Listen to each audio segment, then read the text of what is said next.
You ask Tiger to solve. This deals with linear equations with one unknown. The final result is z equals -2. Let's solve it step by step. Simplify the expression. Multiply the fractions. Expand the parentheses. Multiply the coefficients. Simplify the arithmetic. Break up the fraction. Simplify the fraction.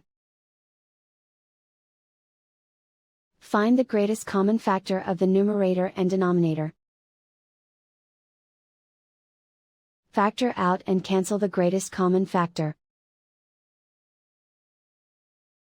Group all constants on the right side of the equation. Subtract 15 from both sides. Simplify the arithmetic.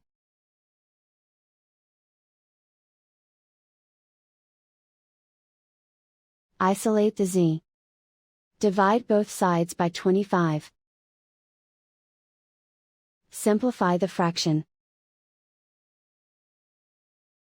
Find the greatest common factor of the numerator and denominator. Factor out and cancel the greatest common factor. And so the final result is z equals -2.